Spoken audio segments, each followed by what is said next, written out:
The post-Ferguson curse. May 8, 2013, Sir Alex Ferguson stood before the Old Trafford crowd and announced his retirement. The fans were devastated, but Ferguson had one final plea. Your job now is to stand by your new manager. The crowd roared their approval. They would stand by David Moyes, the chosen one. 10 months later, a plane flew over Old Trafford towing a banner. Wrong one. Moyes out. 3 weeks after that, Moyes was sacked. That's how fast the curse began. Ferguson didn't just retire that day. He ripped Manchester United's soul from its body. And what came after wasn't a rebuild. It was a curse that's still devouring the club 12 years later. Louis van Gaal won the FA Cup and was sacked by text message 2 days later.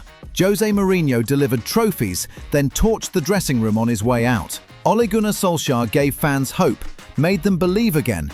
Then reality crushed it. Erik ten Hag arrived with a sparkling reputation and left buried under excuses. Add in Ruben Amorim calling his team probably the worst in Manchester United's history in 2025, and even the most optimistic fans began to see a pattern. Every manager who touched the job after Ferguson disintegrated. Between 2013 and 2025, the theatre of dreams became football's graveyard. But managers are just symptoms. The transfers became a billion-pound bonfire.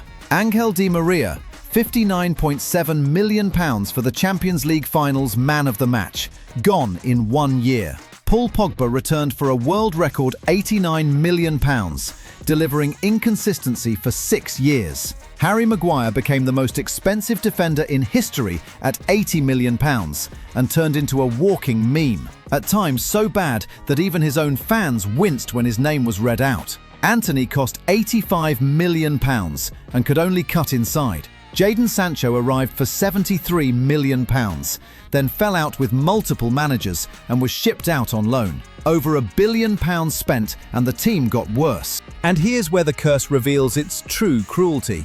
These players leave Old Trafford and suddenly thrive. Romelu Lukaku, mocked relentlessly at United, went to Inter Milan and won Serie A, finishing as the league's best striker. Scott McTominay, called championship level by United fans, moved to Napoli and earned a Ballon d'Or nomination. Antony joined Real Betis on loan and immediately looked reborn, scoring and assisting like the player Ajax once had. The pattern was undeniable. It wasn't the players. United had become the place where talent turned into a shadow of their true self. Then the stadium itself began to rot. When Ruben Amorim sat down for his post-match press conference in December 2024, water started pouring from the ceiling onto the table in front of him, live on camera. Journalists scrambled to move their equipment. Fans watching couldn't decide whether to scream or laugh. This wasn't the first time. Months before, during a match against Arsenal, rain had cascaded through the roof like a broken dam. This time, the leaks had spread to the press room itself. Days later, health inspectors arrived and found mice infesting the corporate hospitality areas. Manchester United's hygiene rating collapsed from 4 stars to 2, the kind of score that would shame a lower league club. New ownership under Sir Jim Ratcliffe was supposed to change everything. Instead, they oversaw one of United's worst ever seasons, spent over £200 million, and watched the team sink even deeper. This isn't a curse about trophies. It's a curse about identity, competence, and watching a giant forget how to walk. The curse doesn't care who you are or what you've won. The Invincible's shadow. In 2004, Arsenal achieved something that will never be matched. An entire Premier League season without a single defeat. 49 games unbeaten. Immortality. But that golden moment became their prison.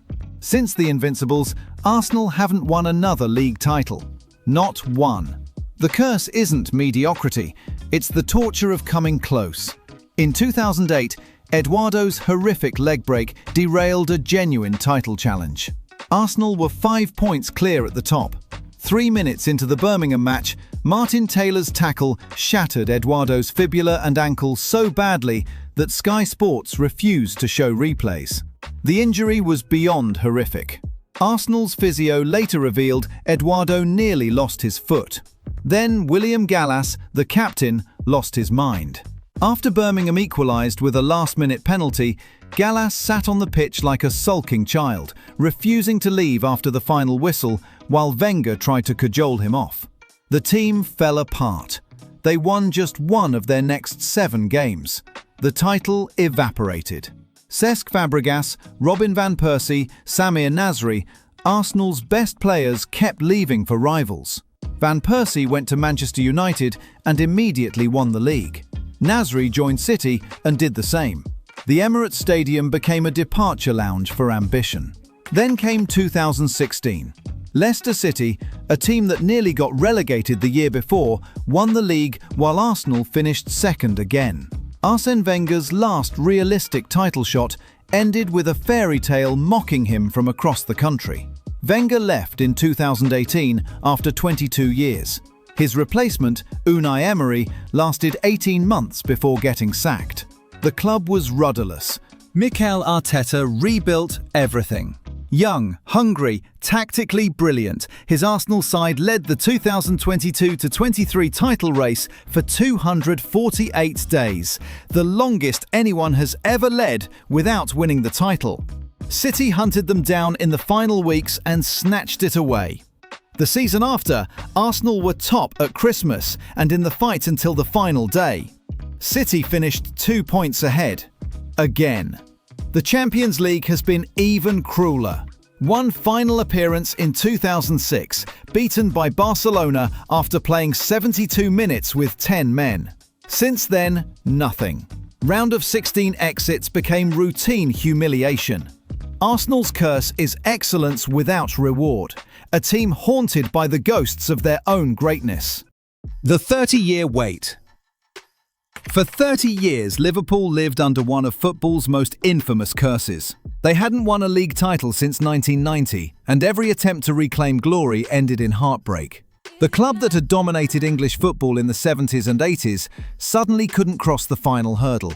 Rafa Benitez's side in 2009 lost just twice all season, but still fell short. They accumulated 86 points, enough to win most title races, but Manchester United finished with 90. So agonizingly close. Then came Brendan Rodgers' 2014 team, poetry in motion. Luis Suarez was unstoppable, Daniel Sturridge was clinical, and Liverpool played with a swagger that had been missing for years. Until April 27, 2014. Steven Gerrard, Mr. Liverpool himself, slipped against Chelsea at Anfield, leaving Demba Ba through on goal. Liverpool lost 2-0 and the title slipped away. That moment became folklore, replayed endlessly by rival fans, a cruel, visual symbol of the curse. Jurgen Klopp arrived in 2015 and transformed everything. His Liverpool reached Champions League finals, played breathtaking football, and built genuine belief. In 2019, they assembled a 97-point season, the third highest total in Premier League history. They lost one game all year and still finished second to Manchester City's 98 points. Destiny itself had conspired against them. Finally, in 2020, Klopp shattered the curse. Liverpool stormed to the title with a record-breaking triumph, clinching it with 7 games to spare. 30 years of agony, exorcised. But COVID meant they lifted the trophy in an empty stadium. No parade, no Anfield celebration, no roaring fans. Even in victory, the curse delivered one final twist of the knife. But Liverpool eventually got their redemption. They won the league again in 2025 under Arne Slot, this time with fans present for the full celebration. This was Liverpool's second Premier League title, bringing their total English top-flight titles to 20, equaling Manchester United's record. Sometimes, curses just need time to properly die. The exile that wouldn't end. In 2001, Leeds United reached the Champions League semi-final. They had Rio Ferdinand, Jonathan Woodgate, and a team that traded punches with Europe's elite. The future looked limitless. The following season started even better. They were top of the Premier League at Christmas. Everything was working. Then it all collapsed. A 9-game winless streak ended in 5th place. No Champions League football. 3 years later, they were relegated. The financial house of cards came crashing down overnight. The fall didn't stop there. By 2007, Leeds had dropped into League One. the third tier of English football. A club that had faced Barcelona and Real Madrid was now playing Tranmere Rovers on Tuesday nights. Administration, ownership chaos, and a 15-point deduction turned one of England's biggest clubs into a cautionary tale. 16 years they spent in exile. Managers came and went.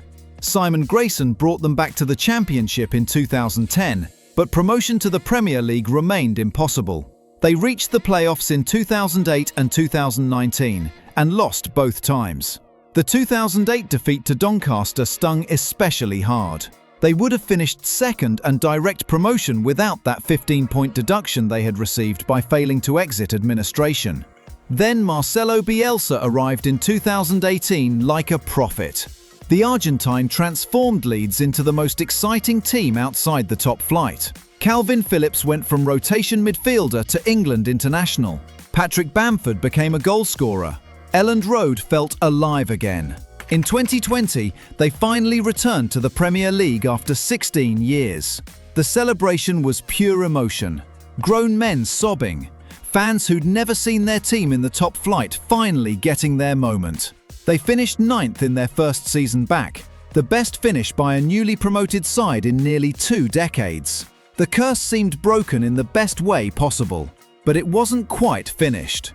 In 2023, Leeds were relegated again after 3 years. The joy was short-lived, but under Daniel Farke, they refused to surrender.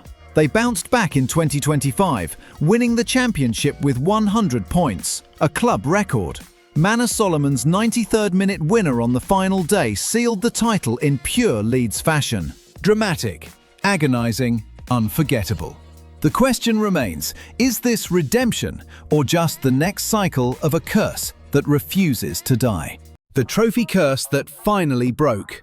For 17 years, Tottenham were everyone's punchline. Their last trophy came in 2008, the League Cup under Juan de Ramos, who was sacked 8 months later. From that moment, Spurs became the almost men of English football. Harry Redknapp built a team that should have won something. They reached the Champions League quarter-final in 2011, then collapsed and missed out on the top 4 on the final day. Gareth Bale carried them to relevance, then left for Real Madrid. The cycle continued.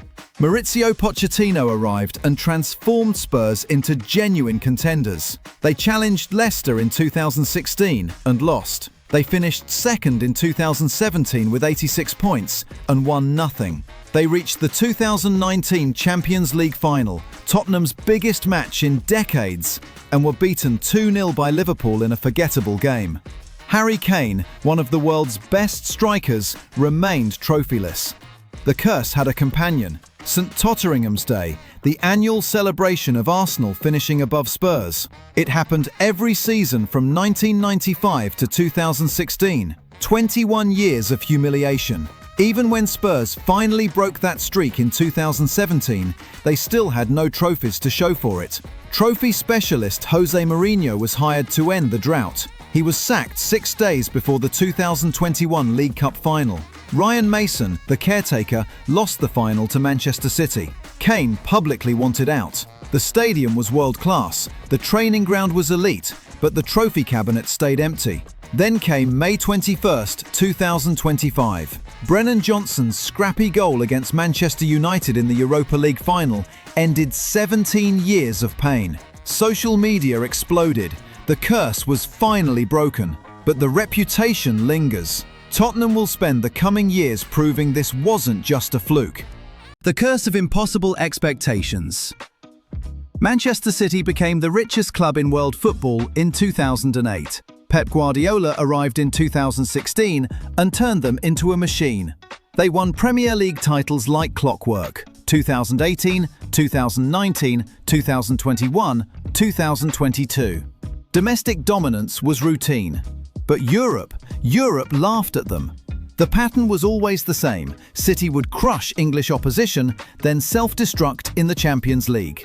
In 2017, Monaco knocked them out despite City winning the first leg 5-3. In 2018, Liverpool destroyed them 5-1 on aggregate.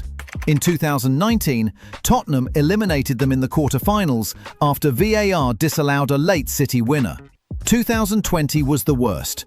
Lyon, a team that finished 7th in France, beat them 3-1 in a one-off quarter-final.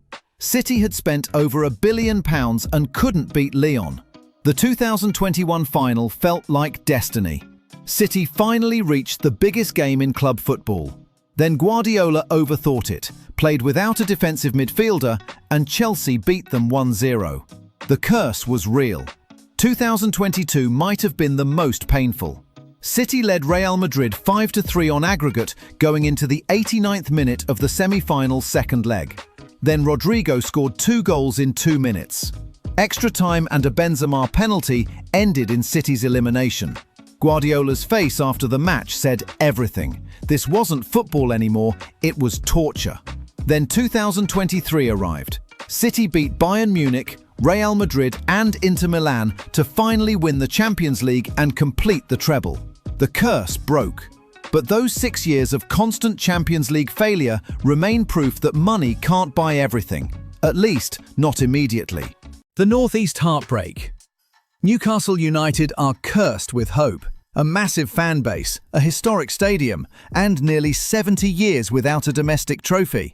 The gap between passion and success is so vast, it feels deliberately cruel. They came close. The 1974 FA Cup final, lost. The 1998 FA Cup final, lost to Arsenal. The 1999 FA Cup final, lost to Manchester United. Kevin Keegan's side in the mid-90s played some of the most exciting football England had ever seen. 12 points clear in January 1996, but won nothing. Then came the 4-3 loss at Liverpool. Stan Collymore injury time winner. Keegan slumping over the advertising boards in theatrical despair. The Premier League's greatest game, they called it. Newcastle's greatest heartbreak. Days later, Keegan erupted on live television, talking about Manchester United. "I will tell you, honestly, I will love it if we beat them. Love it." But Manchester United won the title anyway. The following summer, Newcastle broke the world transfer record to bring Alan Shearer home, a Geordie lad returning to wear the number 9 shirt. He gave them everything for 10 years, 206 goals, 0 trophies. That's the Newcastle curse. Legends giving everything and receiving heartbreak. For years, Mike Ashley's ownership drained the club's ambition. Ashley sold to a Saudi-backed consortium in 2021, and suddenly Newcastle had resources. Eddie Howe transformed them into Champions League contenders by 2023. The 2023 Carabao Cup final against Manchester United felt like destiny, but the trophy curse remained as they lost 2-0. Finally, in March 2025, Newcastle faced Liverpool in the Carabao Cup final. Dan Burn, a boyhood Newcastle fan, headed them in front. Alexander Isak doubled the lead. Liverpool pulled one back deep in stoppage time, but Newcastle held on. 70 years.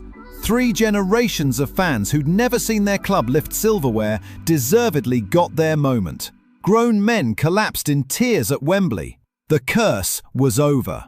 The curse of one perfect moment. Leicester City's 2016 title win was the greatest underdog story in football history. 5,000 to 1 odds. A team that narrowly avoided relegation the year before. Claudio Ranieri, Jamie Vardy, Riyad Mahrez and N'Golo Kante. A perfect storm that will never be repeated. But that moment cursed them. How do you follow immortality? The answer? You don't. Ranieri was sacked 9 months later. The title winners couldn't replicate the magic. They won the FA Cup in 2021, their first ever FA Cup. But even that felt like a footnote to 2016.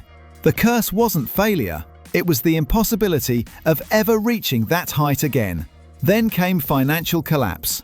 In 2023, Leicester were relegated from the Premier League. Shocking, but somehow inevitable. The fairy tale had a dark epilogue. They returned immediately in 2024, winning the championship under Enzo Maresca. Promotion secured, hope restored. But the curse wasn't finished. Steve Cooper replaced Maresca and was sacked after 15 games. Ruud van Nistelrooy arrived in November 2024 to save them. He couldn't. Leicester never escaped the relegation zone. They set English football records for futility. 9 consecutive home games without scoring. In April 2025, they were relegated again. 2 relegations in 3 years. Jamie Vardy, the last player from the title-winning squad, left in May 2025. The last character of the beautiful fairy tale was gone. Leicester's curse is that they peaked too early, too perfectly. Every season since 2016 is measured against the impossible. They won a league title and an FA Cup, but instead of building a dynasty, they've spent a decade managing decline. The curse of one perfect moment is that it makes everything after feel like failure. Leicester are back in the Championship, proving that sometimes the most magical stories have the cruelest endings. Some curses break while others persist. The curses live on because football demands stories. And in those stories, hope never dies. It just gets tested, season after season, until something finally breaks. Make sure to subscribe because the drama never ends. Every week there's a new story that'll make you understand why the beautiful game is exactly that.